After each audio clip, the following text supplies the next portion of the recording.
Something just happened in the silver market, and no one is talking about it. The price looks stable, the media is quiet. But behind the scenes, the system just changed. While Wall Street argued over pennies and paper contracts, a single signature inside the White House may have just flipped the future of silver forever.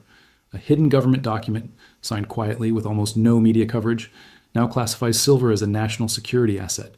That changes everything. It means new powers, new controls, and a possible price floor coming fast. Why would the US government treat silver like a weapon? Why now, and what happens next? We'll show you the signs that most people missed. The shortages, the language shifts, the dangerous patterns from history now repeating. This is not just about silver, it's about control, power, and a financial structure that's under pressure. So if you care about what's really unfolding in the markets, hit subscribe, like this video, and watch until the very end. Because the truth behind this government action is deeper than anyone reporting. And you deserve to see it first. Something has changed. Not in silver's price just yet, but in how governments are talking about it. For years, silver was grouped with other industrial metals, a useful material for electronics, medicine, and solar panels. But recently, official reports, defense reviews, and procurement documents have started using a different label: strategic resource. This change might seem small, but it matters. In financial history, a shift in language almost always comes before a shift in policy. Back in the 1930s, the US reclassified silver as a monetary metal, followed by large government purchases. In the 1970s, oil went from commodity to security issue, right before the US began major production protections. These redefinitions gave the government cover to step into free markets when it suited their goals. Now the same signals are flashing with silver. Government memos mention supply chain vulnerabilities. Budget allocations point to increased metal stockpiles. And regulators are starting to group silver with rare earths and battery metals, all of which already see price control in some countries. One odd sign: US legislation, quietly proposed in late 2025, includes silver in a national mineral reserve, and something it has not been part of before. That's not random. Language is often the first clue. It's how markets are softened before a move, and in this case, the shift in silver language isn't just cosmetic. It may be forensic evidence that a price floor strategy is being prepared behind the scenes. This isn't the first time a government has put its hands on metal prices. History shows a clear pattern. When silver or gold becomes too important to leave alone, intervention follows. In 1934, the US passed the Silver Purchase Act. The government began buying silver aggressively to push prices higher. The official reason was monetary stability, but the real effect was a transfer of wealth to mining interests and a complete distortion of global silver flows. Mexico and China, both on silver-based systems, suffered badly. Washington didn't just nudge the market, it broke it. During World War II, the government went further. Silver was frozen, stockpiled, and controlled for military use. Prices were fixed, not by supply and demand, but by policy. The same happened with gold in 1971, when Nixon closed the gold window, ending free convertibility overnight. Think of it like a river. When the government builds a dam, water still flows, but not where it naturally would. Prices work the same way. A floor doesn't stop the market. It redirects pressure somewhere else, often in dangerous ways. Here's the open question. If past interventions always created side effects, loss of trust, black markets, global disruption, why would today's planners believe a silver floor would be different? The historical record is clear. Governments don't just intervene once. They intervene, adjust, and intervene again. And each time, the market remembers, even if the public forgets. A price floor sounds simple. The government sets a minimum price, and silver cannot trade below it. But in practice, enforcement is more complex, and the tools used leave fingerprints in the data. The first method is direct buying. The government becomes a guaranteed buyer at a set price.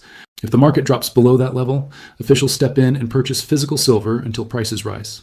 This is how agricultural price floors work in many countries. Farmers always have a buyer, even when demand falls. The second method is stockpiling. By building large reserves, the government removes supply from the open market. Less available silver means upward pressure on prices. The US already does this with oil through the Strategic Petroleum Reserve. A similar approach for silver would be easy to justify under national security. The third method is more hidden, influencing futures markets. Regulators can change margin requirements, limit short selling, or pressure banks to reduce bearish bets. This happened in 1980 when the Hunt brothers tried to corner silver. Rules changed overnight to crash the price. The same levers work in reverse. One strange clue today: warehouse stocks at major exchanges have dropped sharply, yet prices remain flat. That disconnect suggests something, or someone, is absorbing supply quietly. The real question is not whether a floor can be built. It can. The question is whether the early construction has already started, hidden in plain sight within inventory data and policy footnotes. The silver market is showing cracks, not in headlines, but in the data beneath the surface. Paper prices say one thing, but physical reality tells another story. On major exchanges, the price of silver futures has stayed unusually flat for months. Yet dealers selling real silver coins and bars report growing premiums, sometimes 15 to 20% above the official spot price. This gap between paper and physical is a classic warning sign. It appeared before the 2008 financial crisis, and again during the 2020 pandemic panic. When the two prices disconnect, stress is building somewhere in the system. Inventory levels add to the mystery. COMEX registered silver, metal available for delivery, has dropped to multi-year lows. London vaults report similar drawdowns. Yet somehow, prices haven't surged as basic economics would predict. It's like a bathtub draining while the water level stays the same. Something unseen is filling the gap. Futures positioning shows another irregularity. Large commercial traders, often banks, hold record short positions against silver. In a free market, such bets would push prices down. But when combined with shrinking supply, this positioning looks less like trading and more like suppression.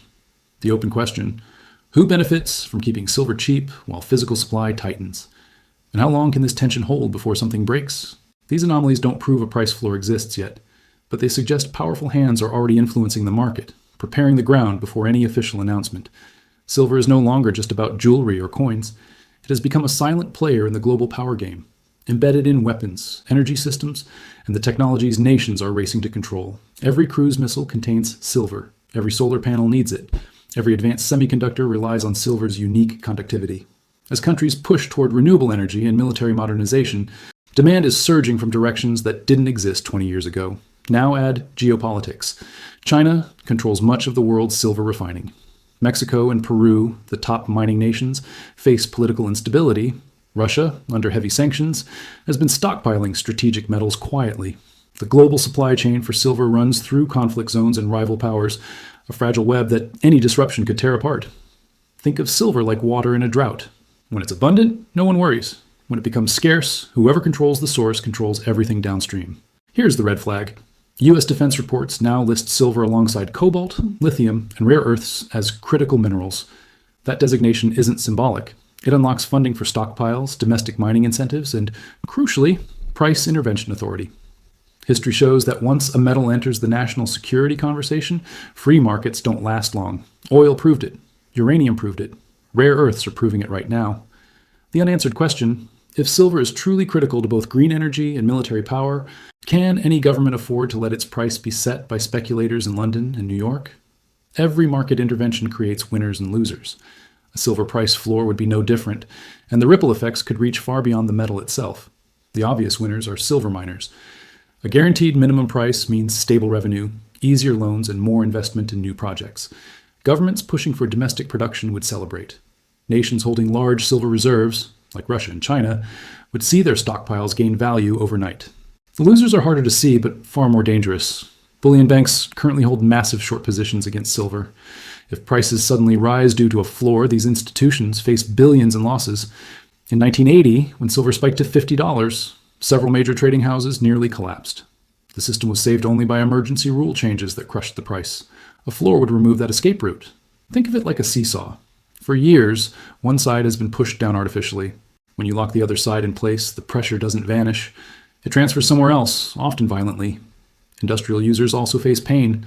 Solar panel manufacturers, electronics companies, and medical suppliers would see input costs rise. Some might survive, others would break.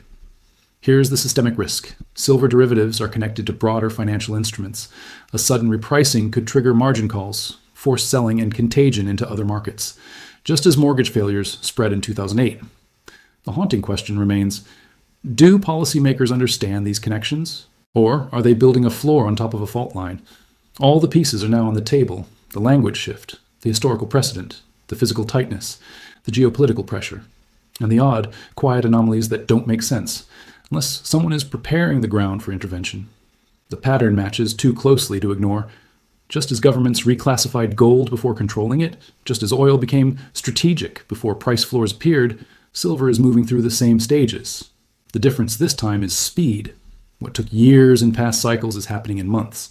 3 scenarios lie ahead. First, the government announces a formal silver reserve and begins open buying. pushing prices higher immediately. Second, they act quietly through proxies, letting the floor build invisibly until the market realizes it's already in place. Third, external shock forces their hand. A supply disruption, a geopolitical crisis, or a derivatives failure that makes intervention unavoidable. The data suggests the second scenario is already unfolding. Stockpiles growing, premiums widening, language changing, policy drafts circulating. None of it definitive alone, but together they form a constellation pointing in one direction. Here's what remains unknown: the exact trigger point, the official justification, and whether the public will even be told before it happens. Markets don't usually announce regime changes in advance. They leave clues, patterns, and fractures, evidence that only becomes clear after the shift is complete.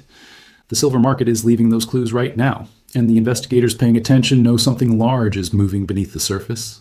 The story of silver is no longer just about supply and demand. It has crossed into the territory of state power, strategic planning, and financial control, the same space where free markets go to be quietly restructured. Every historical marker is flashing. Governments don't change language without reason. They don't classify metals as critical without intention. And they don't allow strategic resources to be priced by market forces when geopolitical stakes rise.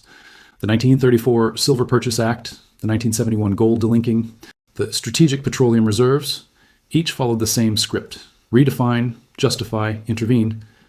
What makes this moment different is context. Silver isn't just monetary or industrial anymore. It sits at the crossroads of the energy transition, military technology, and the fracturing global order. Nations competing for dominance cannot afford to leave such a material in the hands of speculators or rival powers. The physical paper disconnect, the inventory drawdowns, the derivatives pressure, these aren't random. They're symptoms of a market under invisible stress, held in place while something larger is constructed behind it. The question is no longer whether a silver price floor is possible. The question is whether it's already being built, quietly, incrementally, until the day it becomes undeniable. History teaches one lesson clearly. By the time the policy is announced, the outcome is already decided.